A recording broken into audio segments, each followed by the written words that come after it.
Assalamualaikum warahmatullahi wabarakatuh. Berjumpa lagi dengan saya Wartono di channel Keluarga Muslim Indonesia Marsa TV.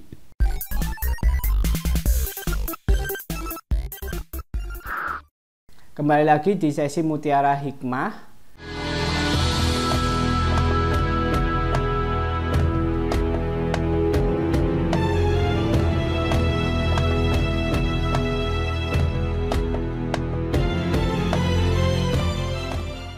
Kita melanjutkan dalil-dalil bab tentang kurban. Pada kajian kali ini kita akan membahas atau mengkaji waktu menyembelih hewan kurban. Oke, di hadis pertama ini kami mengambil dari riwayat dari Imam Bukhari. An Anas bin Malik, dari Anas bin Malik radhiyallahu an, qala, berkata Anas, qala, bersabda siapa Nabi SAW, man barang siapa dabaha yang menyembelih dia qabla sholah, sebelum sholat, artinya sebelum sholat Idul Adha, fa innama, maka sesungguhnya dabaha menyembelih dia linafsihi, untuk dirinya. Waman, dan barang siapa dabaha yang menyembelih dia ba'da sholah, setelah sholat Idul Adha maksudnya, faqad tama, maka sungguh sempurna apa nusukuhu, sembelihannya dia, wa asoba, dan mencocoki dia atau pas sesuai sunnatal muslimina,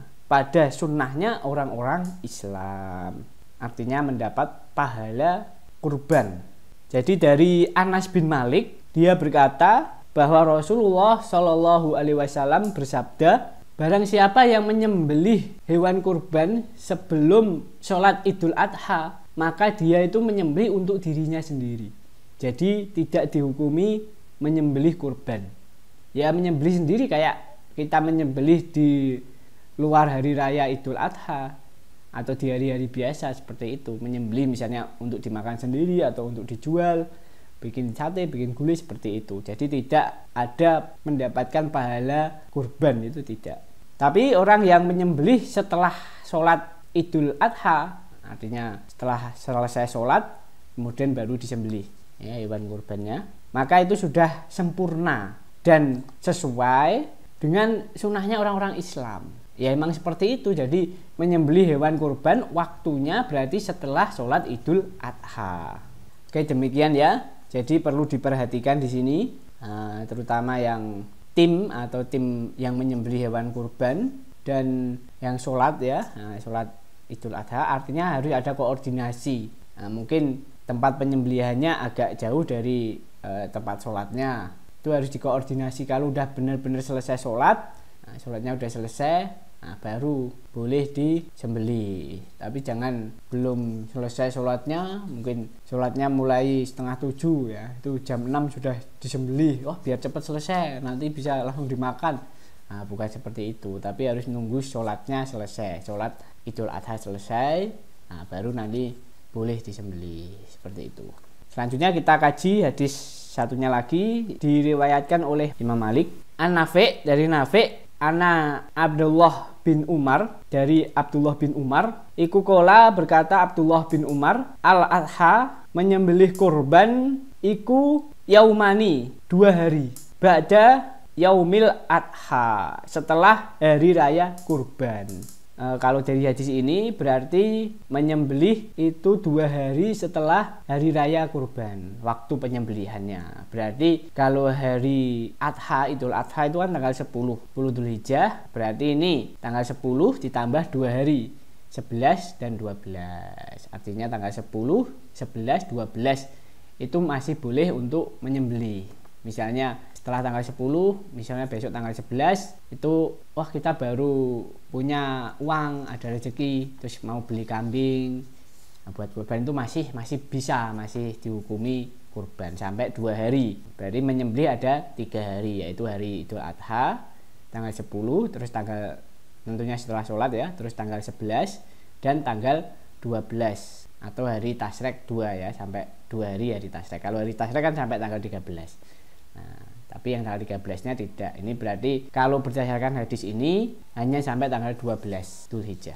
Sekarang kita lanjut ke hadis lainnya. Nah, kalau yang ini diriwayatkan oleh Ahmad. An Jubair bin Mut'im radhiyallahu ani Nabi sallallahu alaihi wasallam. Qala, bersabda siapa Nabi? Kullu ayyamin, adapun keseluruhan hari-harinya, at-tasyriqi, tasyrik artinya hari tasyrik ya. Hari tasyrik itu tanggal 11, 12, 13. Tasyrik itu secara asal kata artinya dendeng ya. Dendeng dari daging dendeng ya, daging yang didendeng itu ya. Nah, jadi hari-hari seperti itu kan habis menyembelih dagingnya banyak, nah, terus dibikin dendeng, makanya istilahnya asal katanya dari itu ya. Iku dabahun, sembelihan. Ini dari Jubair bin Mut'im radhiyallahu an dari Nabi sallallahu alaihi wasallam. Beliau Nabi bersabda, semua hari tasyrik itu ya hari untuk menyembelih. Kalau berdasarkan hadis ini berarti hari penyembelihan ada 4 hari ya. Pertama hari Idul Adha-nya sendiri, tanggal 10 Dzulhijjah. Kemudian dilanjut dengan 3 hari tasyrik, 11, 12, 13 ya. Jadi boleh sampai tanggal 13 kalau berdasarkan hadis ini. Kesimpulannya untuk hadis ini sampai 4 hari menyembelihnya ya. Mulai dari setelah sholat Idul Adha sampai tanggal 13. Nah, perlu dipahami bahwa hari-hari dalam Islam itu batasnya perpindahan harinya itu bukan jam 12 malam ya, tapi maghrib. Jadi begitu maghrib itu udah beda hari. Beda hari. Perpindahan harinya itu di maghrib. Artinya hari tersebut dihitung ya sampai asar itu. Berarti kalau ini tanggal 13 ya tanggal 13 sampai asar. Nah, sampai waktu asar itu perhitungannya seperti itu. Tapi untuk waktu yang paling polnya sendiri itu ya tetap tanggal 10 itu, tanggal 10 Dzulhijjah. Jadi kalau bisa ya di tanggal 10 itu. Tapi misal pun ada kelonggaran atau rezeki tambahan, boleh menyembelih sampai hari-hari tasyrik. Oke, demikian untuk kajian pada sesi kali ini. Insya Allah kita lanjutkan lagi tentang tata cara penyembelihan di sesi berikutnya. Demikian dari saya. Jika ada kekurangan, kekhilafan, saya mohon maaf yang sebesar-besarnya. Akhiru qauli hada. Assalamualaikum warahmatullahi wabarakatuh.